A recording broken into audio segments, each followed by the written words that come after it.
নমস্কার, আমি আচার্য পলাশ মায়ানতন্ত্রের জগতে সবাইকে স্বাগত জানাই।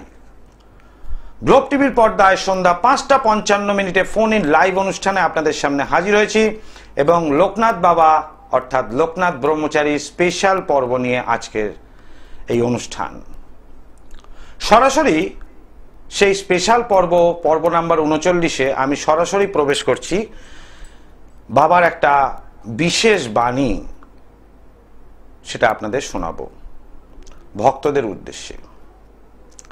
একজন ভক্ত বাবাকে বলে, বাবা তুমি কারোর রোগ নিজের কাছে নাও না, কিন্তু সেই লোকটি রোগ মুক্ত হয় কিভাবে? বাবা হাসতে হাসতে বলেন, আমি প্রত্যেকেরই রোগ নিজের কাছে নিয়ে নিই, সেই রোগ নিজের কাছে নিয়ে আবার দুষ্ট লোকেদের দিকে পাঠিয়ে দিই। অর্থাৎ যে রোগী, সেই রোগীর রোগটা বাবা চুষে নিয়ে নেন, তাকে রোগ মুক্ত করেন, আবার সেই রোগ দুষ্ট লোক তাদের দিকে বাবা পাঠিয়ে দেন। তা এই কথা শোনার পর সে কিছুটা বিস্মিত হয়। ভক্তরা আশ্রম কুটিরে অন্তরঙ্গ ভক্তদের সঙ্গে বাবার এই বাক্যালাপ তখন চলছিল। হঠাৎ এই বাক্যালাপ করতে করতে বাবা বলেন, এই দেহটি যেন এক পাখির খাঁচার মতো হয়ে গিয়েছে, এই খাঁচাটিকে আর ত্যাগ না করলেই চলছে না। অর্থাৎ আমি মনুষ্য জীবনে এতকাল বসবাস করার পর এখন এই খোলস বা খাঁচাটিকে ত্যাগ না করা পর্যন্ত আত্মার মুক্তি ঘটবে না। সমস্ত ভক্তরা বুঝতে পেরে বাবার পা জড়িয়ে ধরে বলে, বাবা আমাদের অনাথ করে দিয়ে তুমি এইভাবে চলে যেও না। বাবা কিন্তু তার দেহত্যাগ করার পথটি আগে থেকেই প্রস্তুত করে রেখেছিলেন, কিন্তু ভক্তদের সেটা জানাননি কবে তিনি দেহত্যাগ করবেন। কিন্তু ভক্তরা এইরূপ একটা আভাস পেয়েছিল, যারা অন্তরঙ্গ ভক্ত, সবাই নয়, অন্তরঙ্গ ভক্তরা, যে বাবা দেহত্যাগ করবেন, ফলে তারা যে অনাথ হয়ে যাবে, গুরুহীন, গুরুশূন্য হওয়া যে কতখানি কঠিন, কতখানি কষ্টের, সেটা মনুষ্যগণ যারা গুরু দীক্ষা নিয়েছেন তারা বুঝতে পারবেন।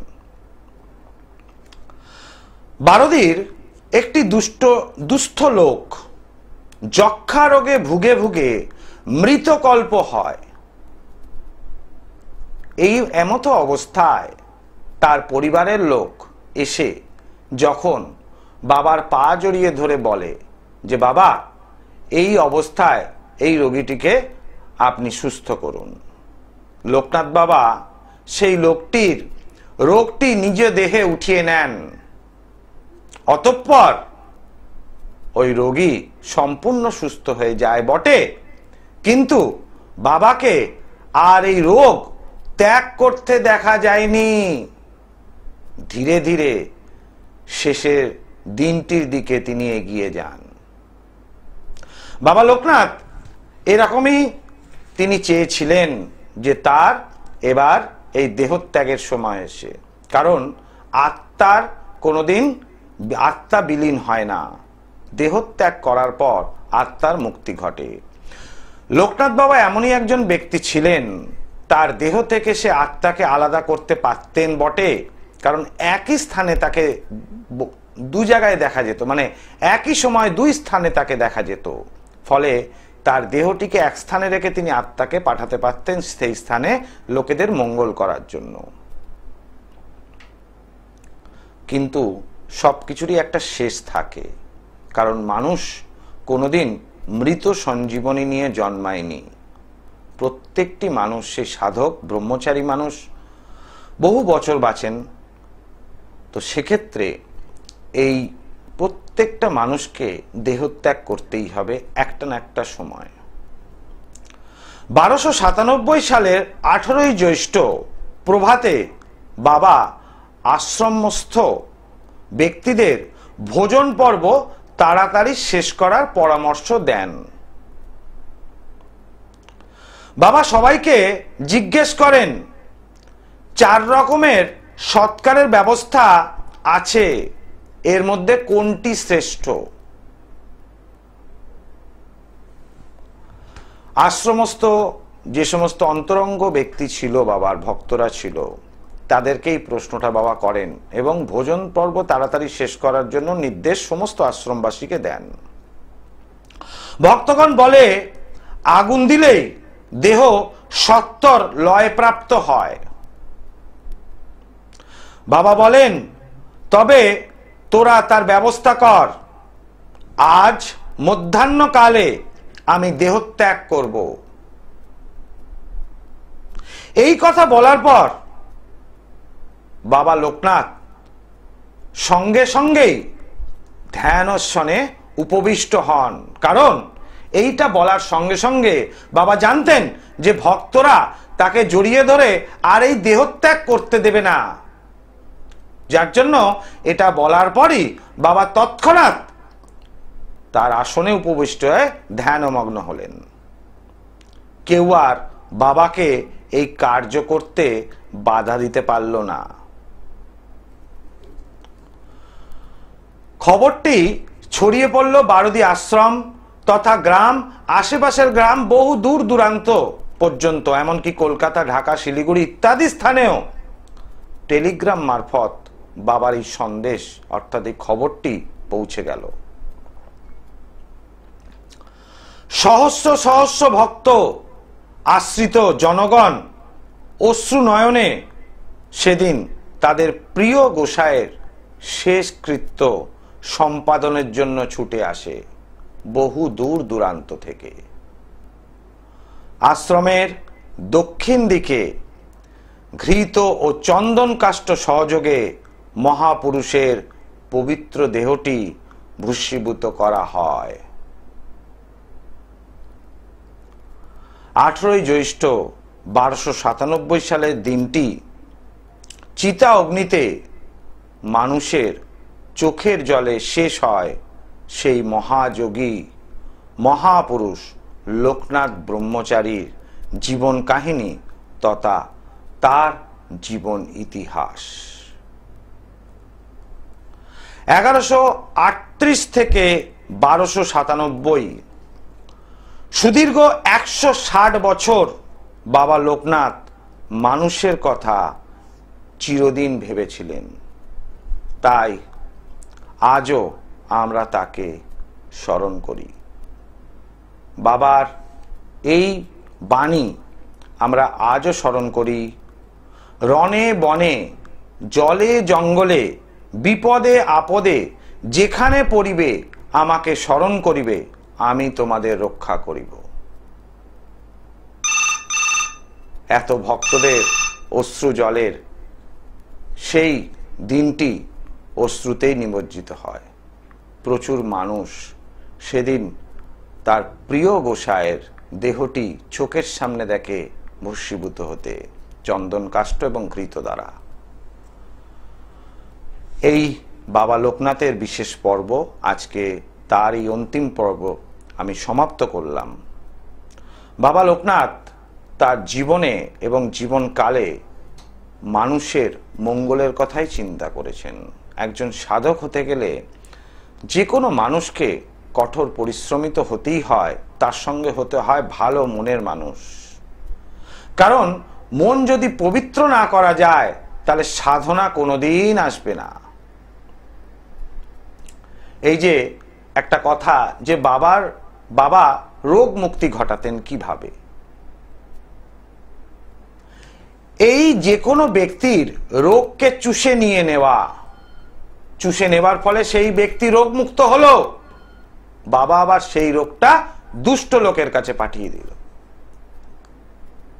এই বিদ্যা হঠযোগের দ্বারা তৈরি হয় এবং এই হঠযোগ এবং রাজযোগ সমস্ত কিছু বাবা লোকনাথ আয়ত্ত করেছিলেন, যার জন্য এত ভক্তদের সে অশ্রুধারা সেদিন অশ্রুতেই নিমজ্জিত হয়। সেই 1297 সালের 18ই জ্যৈষ্ঠ। আমি আগে কলার বন্ধুকে দেখি। জয় মা তারা। জয় মা তারা, বলুন কে বলছেন? আমি বলতে আছি। জয় মা তারা, কে বলছেন?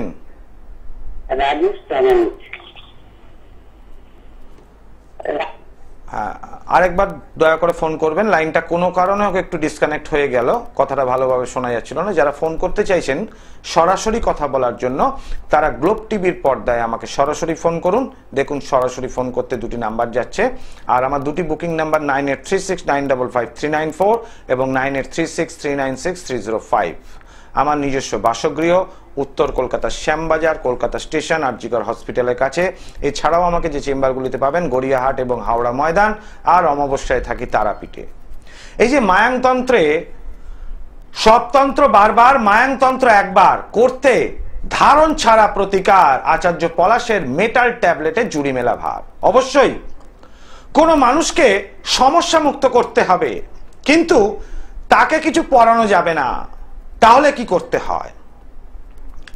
তাহলে কোনো মেয়ের বা ছেলের বিবাহ হচ্ছে না, কিন্তু তাকে কিছু পড়ানো যাবে না, বা সে এমন কারোর সাথে প্রেম করেছে যাকে আপনারা জামাই বা বৌমা বলে মেনে নিতে পারবেন না। ফলে আপনার ছেলে এবং মেয়ের ভালো করার জন্য যে মেয়েটির সাথে বা যে ছেলেটির সাথে আপনার বাড়ির সন্তান প্রেম করে বসেছে, যাকে আপনাদের পছন্দ নয়, তার ঊর্জা শক্তিকে চুষে নিয়ে নিতে হবে। চুষে নিলেই সেই ব্যক্তি হয়ে যাবে দুর্বল। ফলে গিয়ে তার এই কাটান ক্রিয়া, অর্থাৎ তার সাথে এই কাটান ক্রিয়া অতি সহজেই করা যায়। কারণ এখানে বলা আছে যে মায়াংতন্ত্র একবার, এই একবার কথার অর্থ হচ্ছে একবারই সমস্যার সমাধান। সেটা ধারণ যুক্ত হোক বা ধারণ ছাড়া হোক, প্রত্যেকটা মানুষ আমার কাছে এসে উপকার পান। আর আমি এই সাধকদের বাণী যখন গ্লোব টিভির পর্দায় সারাদিনের দুটি টাইমে আমার অনুষ্ঠান থাকে, সকালে 11:40 আর সন্ধ্যা 5:55, এই দুটি টাইমে যে আপনাদের সামনে লাইভ অনুষ্ঠান করি, এই টাইমের মধ্যে যে সাধকদের বাণী এবং জীবন কাহিনী আপনাদের কাছে প্রচার করছি, যার জন্য আমি চেম্বারে আমার জ্যোতিষ পেশার পারিশ্রমিক ছাড়া আর তন্ত্রের জন্য কোনো রকম মূল্য কারুর কাছ থেকে নিই না। মানুষ আগে উপকার পান, তারপর আমি মূল্য নিই। আমি আজ পর্যন্ত কাউকে প্রতারিত করিনি, আর কেউ আমার কাছে এসে আজ পর্যন্ত প্রতারিত হননি। আমি আগে কলার বন্ধুকে দেখি। জয় মা তারা। জয় মা তারা, আমি ওখরা থেকে কথা বলছি। জয় মা তারা, কোথা থেকে? ওখরা। কোন জেলা ওটা? বর্ধমান। বর্ধমান জেলা, ওখরা থেকে। আচ্ছা বলুন, নিজের সম্বন্ধে জানবেন? না, আমি ওয়াইফের সম্বন্ধে জানবো। জন্ম তারিখ?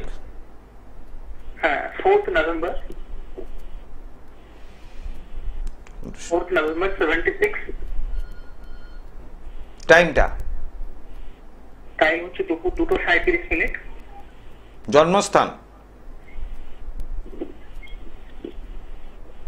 জন্মস্থান কোথায়? বর্ধমান? মহিষাদল। মানে বর্ধমান জেলা পড়ছে তো? না না, বর্ধমান জেলা নয়, এটা মেদিনীপুর জেলা। মেদিনীপুর জেলা, আচ্ছা ঠিক আছে।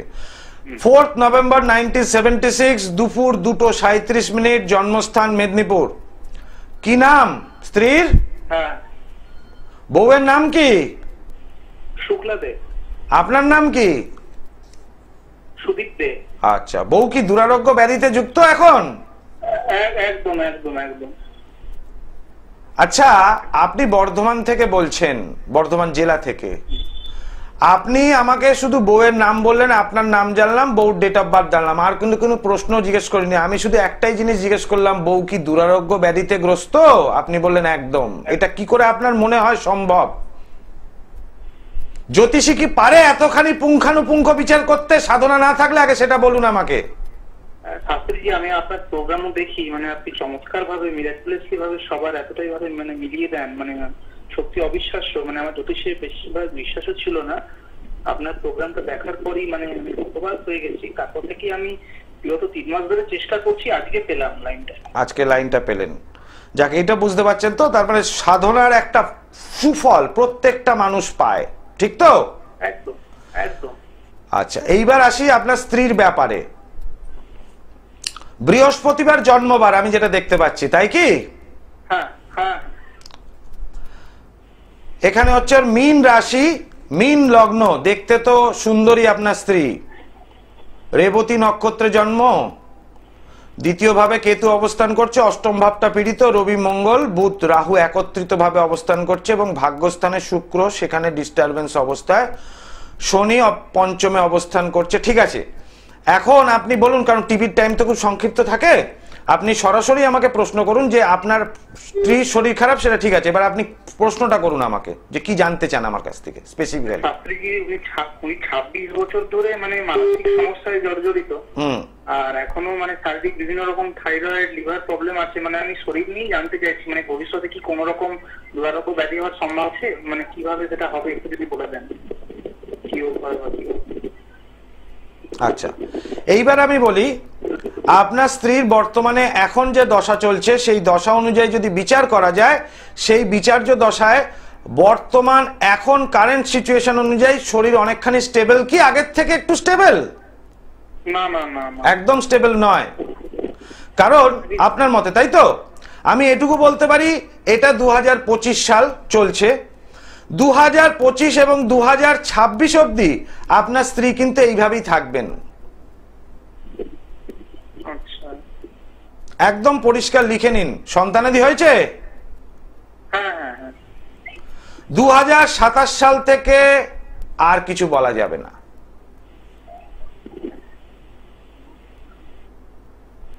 সুতরাং আপনি যদি ডাক্তার দেখান ঠিক আছে, কিন্তু এর একটুখানি সমস্যা রয়েছে, কারণ এটা থেকে অনেকখানি অষ্টম ভাবটা সম্পূর্ণরূপে পীড়িত। অষ্টম ভাব যে জাতক জাতিকার পীড়িত হয়ে যায়, সেই জাতক জাতিকা দুরারোগ্য ব্যাধিতে অতি তাড়াতাড়ি মৃত্যুবরণ করে। ঠিক আছে, মানে এনাদের মানসিক শাস্ত্রে কি এনাদের মানসিক সমস্যাটা এটা কি কারো দ্বারা ক্ষতি করা? হ্যাঁ, বিয়ের পর থেকেই। হ্যাঁ, বিয়ের পর থেকেই ক্ষতি করা, এবং এটা আপনাদের বাড়িতে প্রবেশ করার সঙ্গে সঙ্গে এই সমস্যা হয়েছে। আপনি শ্বশুর বাড়ির লোককে এই কথা বললে ওরা বলছে বিয়ের পর এই ঘটনাটা ঘটেছে, তাই কি? হ্যাঁ তাই বলছে। হ্যাঁ একদম ঠিক। এটা কিন্তু আপনি করেননি, কিন্তু আপনার বাস্তুতে এমন কিছু করা ছিল, এবং আপনার পূর্বপুরুষ, এটাও বলে রাখি যে আপনাদের পূর্বপুরুষে, আপনিও জানেন না, একটা অভিশাপ, এই অভিশাপের দ্বারা এই ফল প্রাপ্তি। মেয়েটির হরস্কোপ অনুযায়ী এইটা প্রাপ্তিযোগ ছিল, এই অসুস্থতা। ও সুন্দরী, কিন্তু এই অসুস্থতার কারণে সৌন্দর্য কমে গেছে আগের থেকে অনেক। সরি, ঠিক বলছি তো আমি? একদম একদম। এবং এইটার জন্য যে আপনাদের পূর্বপুরুষের অভিশাপের দ্বারা এইটা সম্পূর্ণরূপে বাস্তবায়িত হয়েছে, যে ওর সাথেই আপনার বিয়ে ঠিক হয়েছে, এবং বিয়ের পর থেকে ওরও বাপের বাড়ির একটা অভিশাপ পূর্বপুরুষের, অর্থাৎ শ্বশুরকুল এবং পিতৃকুলের অভিশাপ নিয়ে মেয়েটি আপনাদের বাড়িতে এসছে। ফলে এই অভিশাপ যদি না খণ্ডন করা যায়, তাহলে কিন্তু আয়ু ফেরানো সম্ভবপর নয়। আয়ু যে এক্ষুনি ফুরিয়ে যাচ্ছে তা নয়, কিন্তু ভাড়া এবং বিপদ রয়েছে, এবং এই মুহূর্তে যদি ঠিক না করা যায়, তবে এটুকু বলতে পারি 27 সালের গণনা একদম পারফেক্ট হয়ে যাবে। যেটা এখন আপাতত এই যে খারাপ সময়, এই খারাপ সময়তে আপনি বলছেন যে এখন অপেক্ষাকৃত ভালো নয়, কিন্তু জ্যোতিষশাস্ত্র মতে এই সময়টা ওনার ভালো সময়, খারাপ নয়। কিন্তু সেই অবস্থায় যখন খারাপ লাগছে, তখন এই যে ফাড়াটা অতিক্রান্ত হলে আস্তে আস্তে কিন্তু সে সেই দিকে চলে যাবে, যাকে আর ফেরানো যাবে না। আপনি যদি চান সে ভালো থাকুক, সুস্থ থাকুক, তাকে নিয়ে আসার দরকার নেই। তার হাতের রেখার ছবি এবং ফটো নিয়ে আমার সাথে চেম্বারে যোগাযোগ করতে হবে। অবশ্যই পূর্বপুরুষের ক্রিয়া করে দিলে এই পাপ থেকে মুক্তি পাবেন, এবং পাপ মুক্তি হলেই শরীর আস্তে আস্তে ঠিক হয়ে যাবে। কেমন? জয় মাতা। দর্শক বন্ধু, অনেকে এসে আমাকে বলেন যে প্রচুর জায়গায় গিয়েছেন, ঠকেছেন, কি কি কাজ হয়েছে? মাঙ্গলিক দোষ কাটানো হয়েছে, কাল সর্প কাটানো হয়েছে, গুরু চণ্ডাল দোষ কাটানো হয়েছে, কেমদ্রম যোগ কাটানো হয়েছে, নানাবিধ দোষ কাটানো হয়েছে, বাস্তু দোষ কাটানো হয়েছে, তবুও সমস্যা মিটছে না। এর একটাই কারণ, পূর্বপুরুষের আত্মারা যদি অতৃপ্ত থাকে এবং সেই অভিশাপ যদি থেকে থাকে আপনার বংশের ওপর, তবে কোনো দিন ভালো হবে না। এটা মনে রাখবেন, হাজার জ্যোতিষকে দেখালে হবে না। একমাত্র মায়াংতন্ত্রে এই টেকনোলজি জানা আছে আমার, একমাত্র এটা মায়াংতন্ত্রেই সম্ভব। কারণ এই পূর্বপুরুষের অভিশাপ মুক্তির ক্রিয়া, এই পূর্বপুরুষের অভিশাপ মুক্তির ক্রিয়াতে মানুষ রোগ মুক্তি ঘটে এবং ফুটপাত থেকে রাজা বনে যায়। জয় মা তারা। কে বলছেন, কোথা থেকে বলছেন?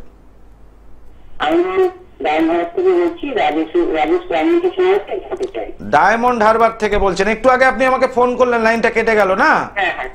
আচ্ছা, কার সম্বন্ধে জানবেন বলুন? ছেলের নাম কি? রাজেশ প্রামাণিক। জন্ম তারিখ রাজেশের আরেকবার রিপিট করুন, বুঝলাম না। 3/9/2000। টাইমটা বলুন। জন্মস্থান কোথায়? কলকাতা। প্রশ্ন কি নিয়ে? প্রশ্ন কি? কেরিয়ার সম্বন্ধে। রবিবার জন্মবার দেখতে পাচ্ছি, তাই কি? ছেলে তো খুব ব্যালেন্সড করে চলে, সব দিক মানিয়ে গুছিয়ে চলে ছেলে, খুব ভালো মনের ছেলে, দেখতে অপেক্ষাকৃত হ্যান্ডসাম, তাই কি?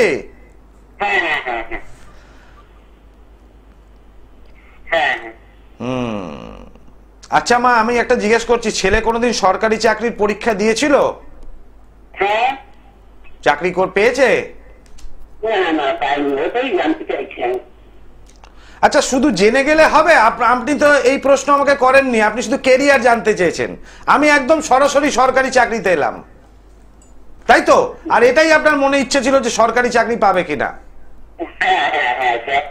ঠিক কথা। তো এইখানে মা একটু গ্রহগত সংস্কার না করলে কোনো দিন ছেলে সরকারি চাকরি পাবে না। ওর এখন গোল্ডেন টাইম, ওর হরোস্কোপ অনুযায়ী দুটি রাজযোগ রয়েছে, কিন্তু এই রাজযোগ কাজ করতে পারছে না।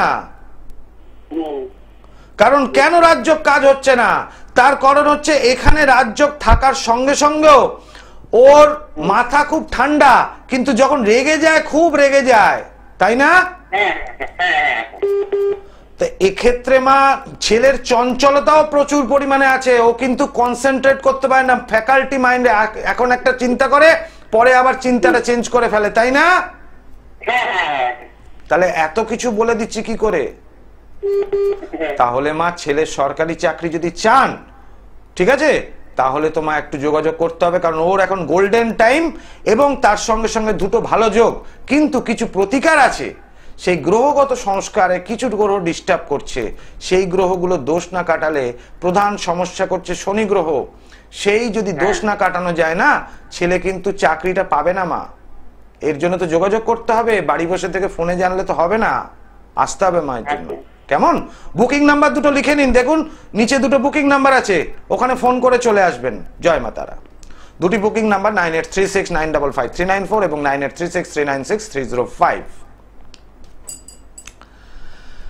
এই যে আমি যখন জ্যোতিষ বিচার করি হরোস্কোপ অনুযায়ী, বিচারটা একদম সম্পূর্ণ নির্ভুল এবং পারফেক্ট, যার জন্য আমার ড্যামেজটা কোন জায়গায় হয়েছে সেই ব্যক্তিটির, সেই জাতক বা জাতিকার, সেটা আমি আগে ধরে নিই এবং শুধু সেইটুকু জায়গা মেরামত করি, যার জন্য মানুষ সমস্যা মুক্ত হন এক চান্সে।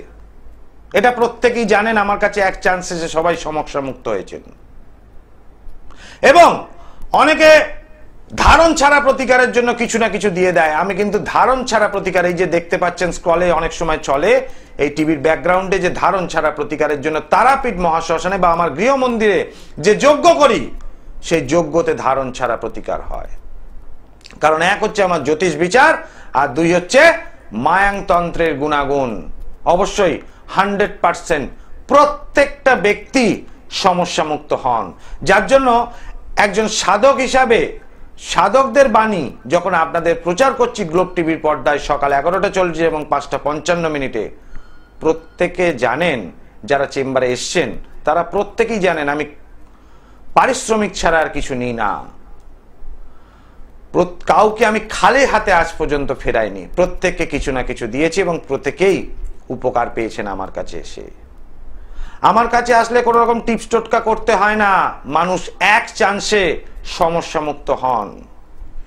যেমন লোকনাথ বাবা যুগ যুগ ধরে মানুষের সেবা করে এসছেন, আমিও চাইবো মা তারার কৃপায়, লোকনাথ বাবার কৃপায় যতদিন এই করে যেতে পারবো মানুষের মঙ্গলের জন্য ততদিনই করব।